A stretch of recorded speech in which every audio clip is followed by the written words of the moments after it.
Hi everyone, you guys just determined which way Crystal Cove Beach is facing, and now you are going to look at information collected from Scripps Institution of Oceanography to determine which season the swells will affect Crystal Cove the most. I pulled up two different maps, one from December of 2020 and the other from July 2018. So these dark circles on both of these maps shows the approximate location of Crystal Cove. So how to read these maps? To start off, you're going to look at the swell height. So this is a color-coded chart ranging from small swells at 0 to large swells at 9.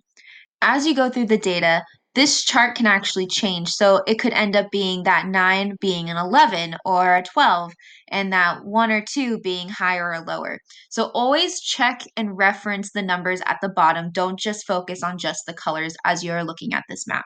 So the next thing that we are going to look at is this half circle right here, which shows us the location of the seasonal storms. So in this one in December 2020, this storm is focused up here to the northwest of Crystal Cove.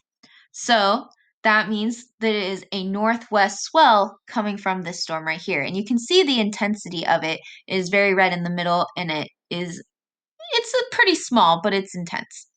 Over here in the July 2018, you can see that this swell is coming from basically directly south, so directly south of Crystal Cove. So that would be a south swell. The last part of this map that I'm going to show you is the deep water swell, because it'll show you the source of the storm. So in the North Pacific, you can see, which is this storm right here, its height is 6.7 in feet.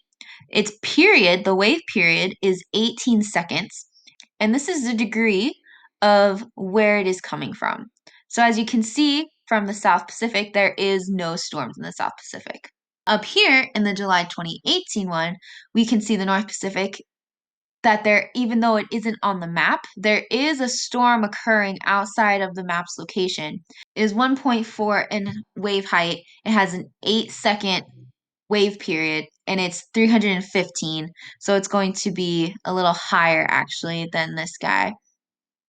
It has a 315-degree storm. In the South Pacific, this one right here, you can see it has a 3.6 wave height, 17-second wave period, and it's at 185 degrees.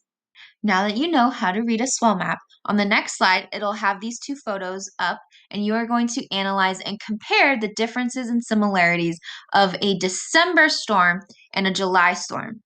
After that, I will go through how to actually access and use the website, the Coastal Data Information Program, so you can go through and scour for data to see what time of year the swells will affect Crystal Cove the most.